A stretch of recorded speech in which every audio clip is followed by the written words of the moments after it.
আসসালামু আলাইকুম। যারা বলেন বিদেশ বিদেশ কত সুন্দর, হ্যাঁ, এই যে সৌদি আরব আইসা দেখেন, হ্যাঁ, একটা মরুভূমির ভিতরে আমরা কাজ করি ভাই। হ্যাঁ, দেখেন কি অবস্থা। এগুলা ভাই ফ্যাক্টরি নতুন হয়েছে কিন্তু এখনো কাজ চলে না, ঠিক আছে।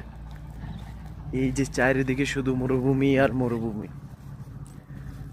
চিন্তা করেন, যারা বিদেশে আসার জন্য পাগল হয়ে আছেন, টাকা আর টাকা, টাকা আর টাকা, তারা সবাই এই যে সৌদি আরবের বর্তমান যে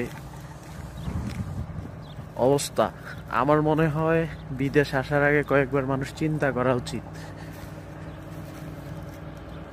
ঠিক আছে ভাই।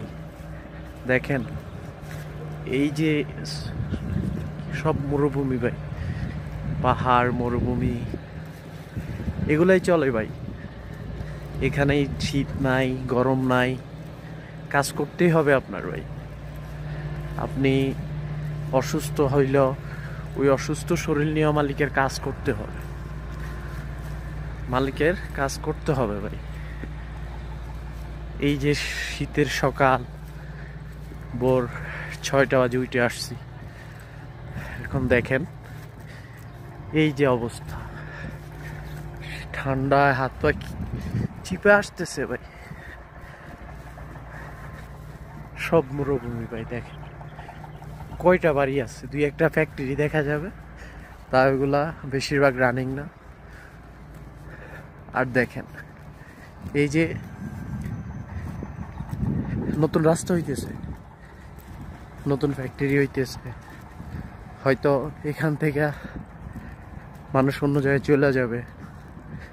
মাজরা যারা উট পালে তারা, কিন্তু ভাই আমরা যারা বিদেশে আসার জন্য পাগল হয়ে থাকি, তাদের অন্তত এইটুকু বোঝা উচিত যে আসলে বিদেশে আমি কি কাজে যাইতেছি। দালাল আমাকে যে কথা বললে নিতেছে, আমার কি এই কাজটা দিবে না দিবে না, বা আমি কি এই কাজটা পাবো, একটু বুঝে শুনে তারপর আসা উচিত। প্রবাস ভাই সৌদি আরব বলতে কোনো কথা না, মিডল ইস্টে যে কোনো কান্ট্রিতে যাবেন অন্তত বুঝা পুরা তারপর আসা উচিত ভাই, ঠিক আছে ভাই। দেখেন এটাই হলো বিদেশ। আর সবাই দোয়া